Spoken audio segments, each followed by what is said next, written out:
Boa noite, amados amigos. É com muita satisfação que me encontro aqui junto com essa maravilhosa equipe do irmão Gabriel, com esse grupo bendito que nos acolhe sempre, para mais uma vez estudarmos um pouquinho do Evangelho, a fim de que, com a ajuda do plano espiritual, nós possamos compreendê-lo e, acima de tudo, executá-lo, a fim de que possamos caminhar na seara de Jesus.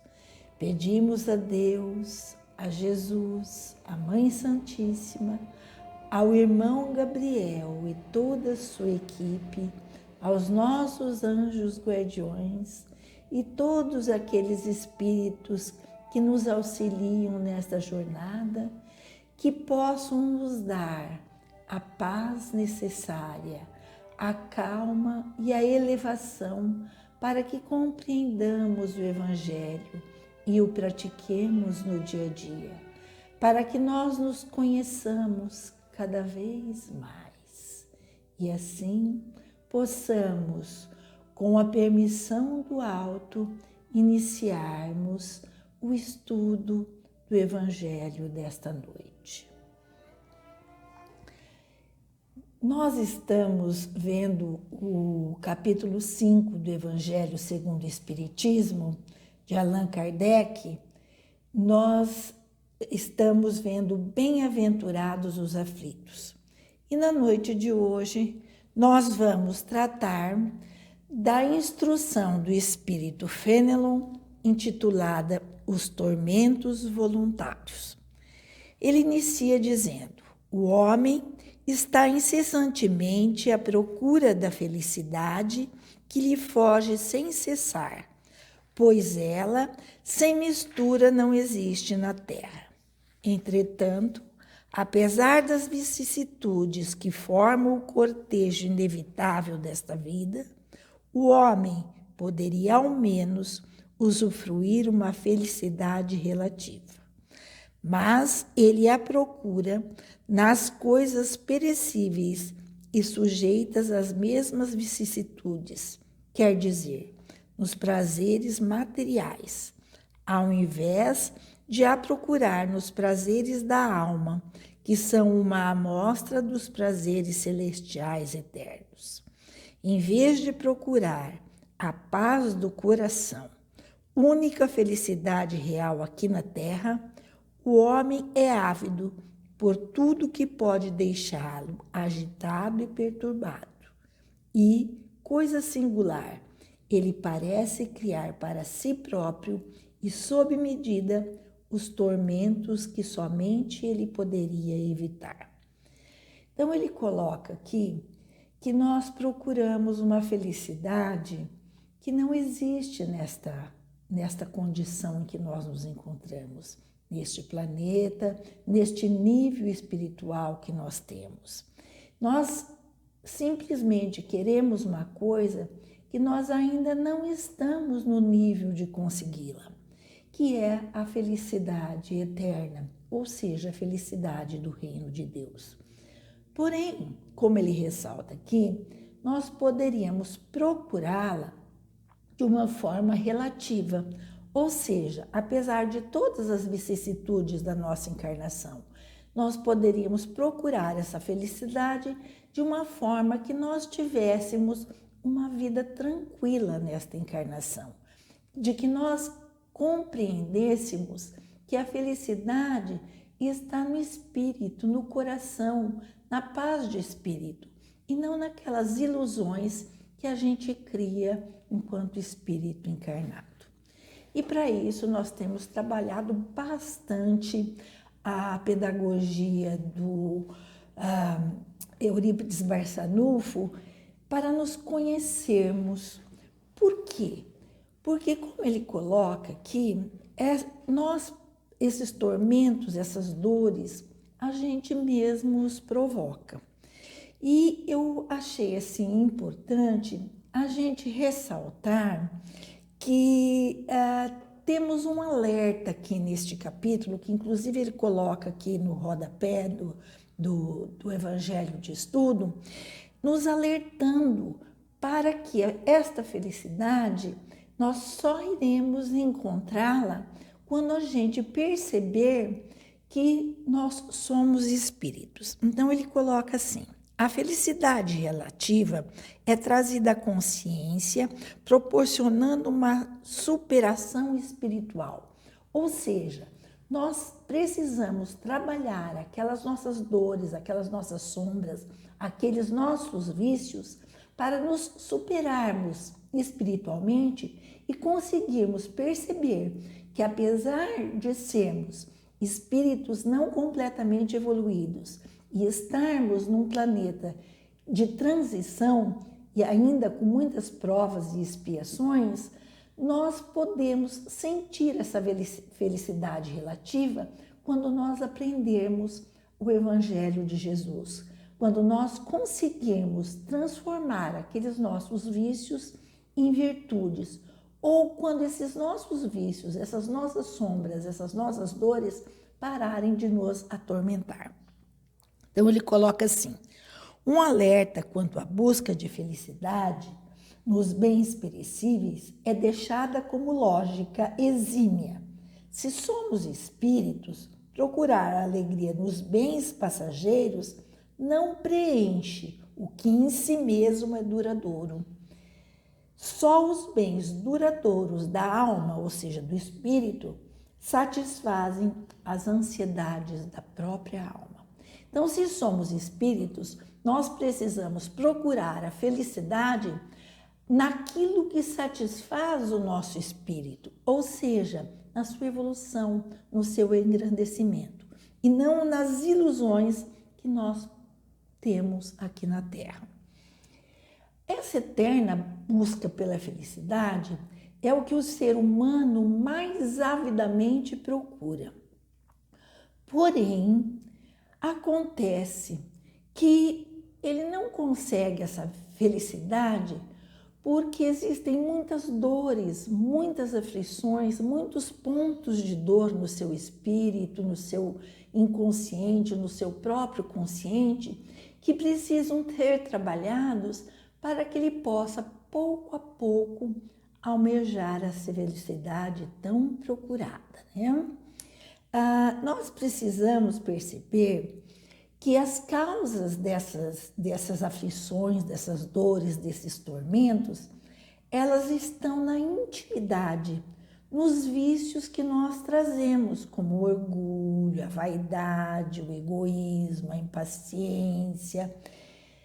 E essas dores nós trazemos como sequelas de nossas más escolhas nas encarnações anteriores. Portanto, nós podemos afirmar com segurança de que esses tormentos, essas aflições, essas dores são voluntárias, porque nós mesmos causamos. Não às vezes com a intenção de causar essas dores, mas como consequência das escolhas equivocadas que fizemos. E o Fenelon, aqui nesse capítulo, ele coloca 2 exemplos de tormentos que causam muita dor, que é a inveja e o ciúme. Então, ele coloca que as pessoas que possuem esses 2 tormentos, que seriam 2 vícios, né? Eles vivem em agonia e preocupação com o que os outros possuem e eles não. Então, não tem paz com os sucessos de seus rivais. Então, vamos analisar um pouquinho cada um deles. Pensemos no invejoso. Quais são as preocupações do invejoso? Ele se preocupa com o que o outro adquiriu, com o que o outro tem, com a vida que o outro leva, com todos os sucessos que ele tem. E ele vai criar para si uma aflição, um tormento muito grande que lhe causa o despeito, porque quando ele quer aquilo que o outro tem, ele se sente inferior por não possuir aquilo que o outro tem. E essa dor acaba muitas vezes gerando muitas outras coisas que dificultam a sua vida. Às vezes, para atingir aquilo que o outro tem, ele toma atitudes mais equivocadas ainda do que, vamos dizer, a própria inveja. Ou quer derrotar, ou quer não se importar com os princípios, com o caráter moral para adquirir aquilo que o outro tem. O ciumento, por sua vez, também vai se afligir através do desespero. Cada vez que ele vê o objeto do seu ciúme ser atenção de outras pessoas, de outros interesses, ele fica desesperado por se sentir preterido e acaba também tomando muitas atitudes que são decorrentes daquele espírito atormentado do ciumento, muitas vezes até com violências que nós vemos tão grandes nos nossos mundos, no nosso mundo principalmente, que nós estamos vivendo, e agora na pandemia a gente vê que a violência por conta do ciúme, inclusive, aumentou. Então, esses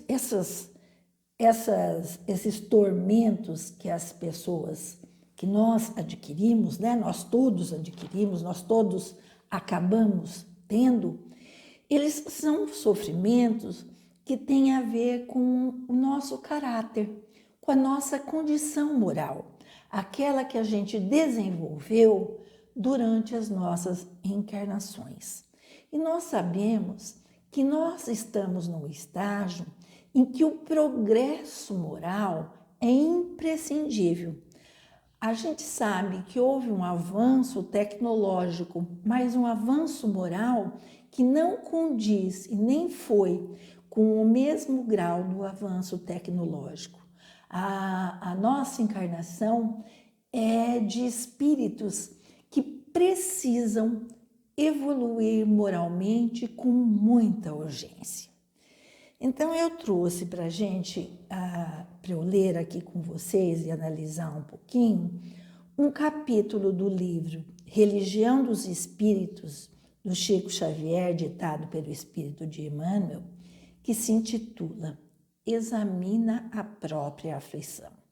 Então, ele dá aqui o desvio moral e a aflição que acompanha aquele desvio moral. E eu achei assim isso muito pertinente para que nós possamos examinar o que nós sentimos e o desvio moral que nós temos. E a partir daí, nos auxiliando a pedagogia da educação do espírito, tão bem colocada pela equipe de Dr. Eurípides Barçanufo, nós possamos olhar para as nossas dores, olhar para os nossos sentimentos e, a partir daí, nós construirmos a nossa modificação. Domingo a gente colocou, foi muito bem colocado no nosso estudo, o acolhimento dessa dor, desse nosso desvio moral, vamos dizer assim. Então, nós precisamos enxergar para poder acolher, compreender e tratar, e, enfim, modificar. Então, ele começa o capítulo assim: examina a própria aflição para que não se converta a tua inquietude em arrasadora tempestade emotiva. Todas as aflições se caracterizam por tipos e nomes especiais. A aflição do egoísmo chama-se egolatria. A aflição do vício chama-se delinquência. A aflição da agressividade chama-se cólera. A aflição do crime chama-se remorso. A aflição do fanatismo chama-se intolerância. A aflição da fuga chama-se covardia. A aflição da inveja chama-se insensatez. Despeito, que é o que a gente até comentou. A aflição da leviandade chama-se insensatez. A aflição da indisciplina chama-se desordem. A aflição da brutalidade chama-se violência. A aflição da preguiça chama-se rebeldia. A aflição da vaidade chama-se loucura. A aflição do relaxamento chama-se evasiva. A aflição da indiferença chama-se desânimo. A aflição da inutilidade chama-se queixa. A aflição do ciúme chama-se desespero. A aflição da impaciência chama-se intemperança. A aflição da sovinice chama-se miséria. A aflição da injustiça chama-se crueldade. Cada criatura tem a aflição que lhe é própria. A aflição do reino doméstico e da esfera profissional, do raciocínio e do sentimento. Então, cada uma dessas aflições aqui, ela vai ter como, vamos dizer assim, raiz o problema, o equívoco moral que nós temos. E ela vai gerar um tormento, que se nós não tomarmos cuidado, ele vai arrasar com a nossa insistência emocionalmente.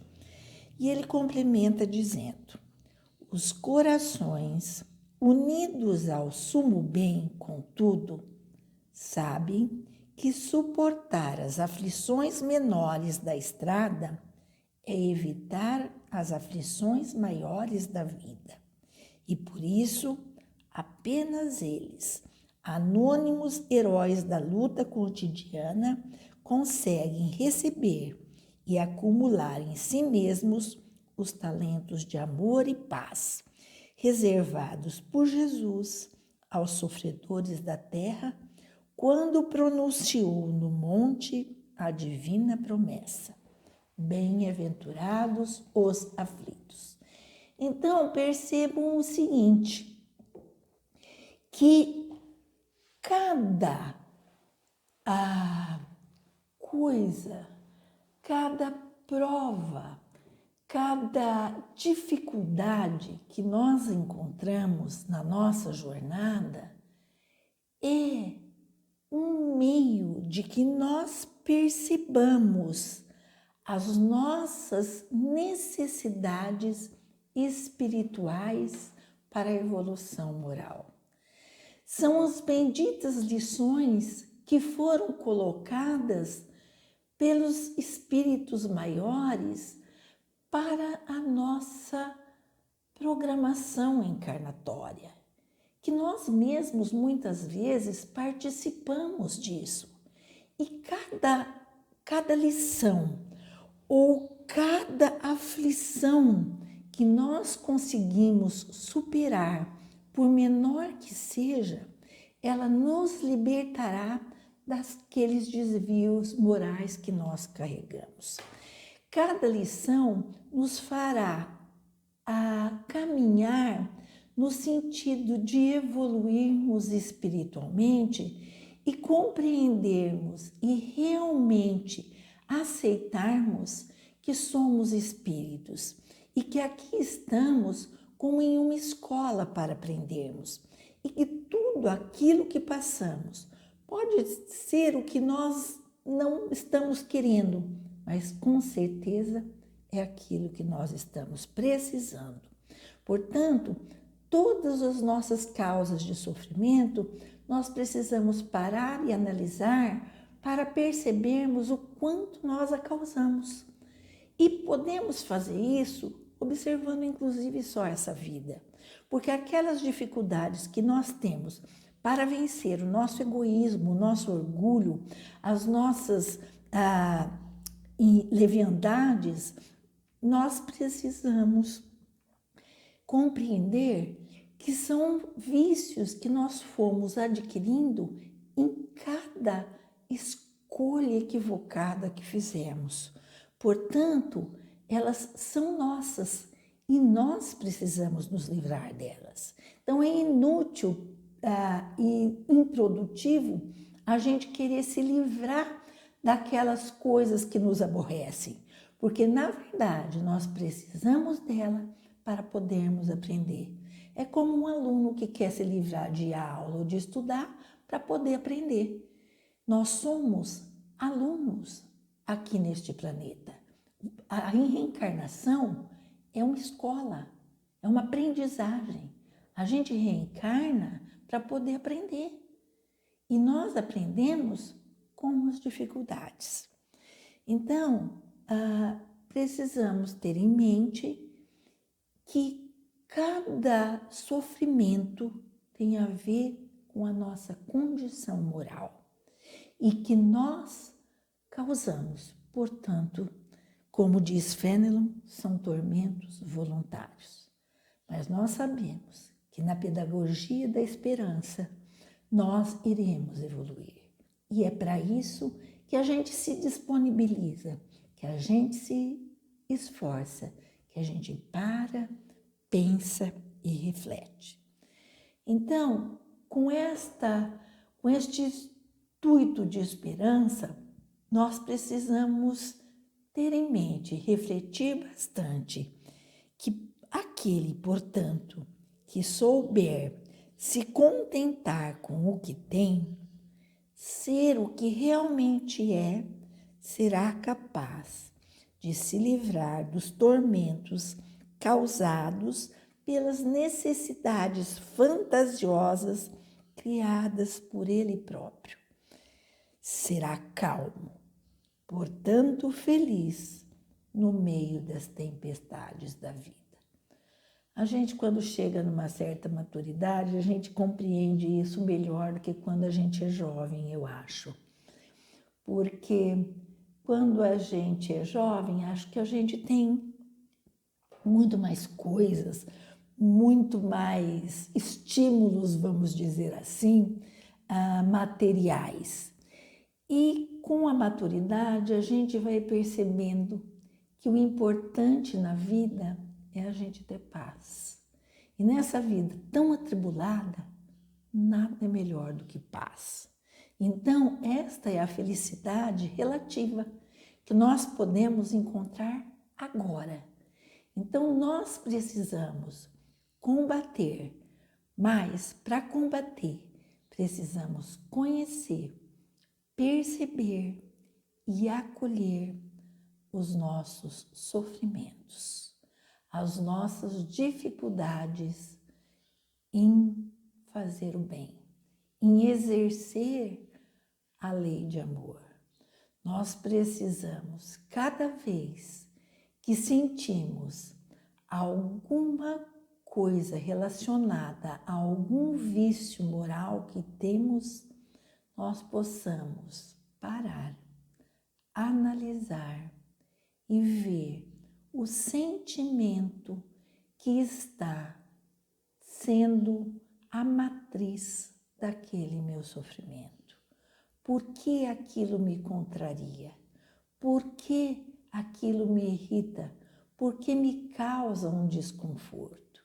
E nós perceberemos que isso tem a ver com a nossa condição moral, com as nossas dificuldades, e para isso nós precisamos acolhê-la, compreendê-la e aí sim trabalhá-la para modificar este vício em virtude. É óbvio que nós não vamos conseguir fazer isso de pronto e nem numa encarnação. Nós precisamos ser pacientes e fraternos conosco e com quem nos cerca, para que nós possamos alcançar agora a felicidade relativa e futuramente a felicidade plena no reino de Deus.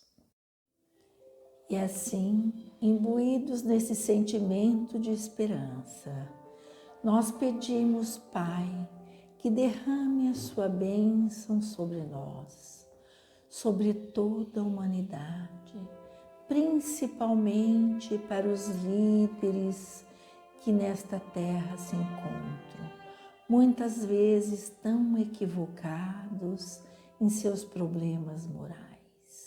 Que eles possam, Senhor, também compreender a plenitude do amor, da fraternidade, que possam deixar de lado as vaidades, o egoísmo e o orgulho, assim como todos nós, pois nós somos a humanidade, nós somos os seres que precisam evoluir, que precisam ser espíritos de planeta de regeneração, pois só assim poderemos contribuir para a transformação moral do nosso bendito planeta, do nosso bendito lar, do nosso bendito templo de aprendizagem.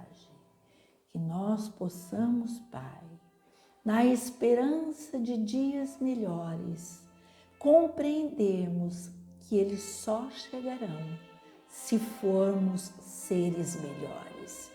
E assim nós possamos canalizar nossas energias, nossas forças no bem e permitir que esses benditos espíritos que nos circundam consigam banhar toda a humanidade com a luz do amor de Jesus.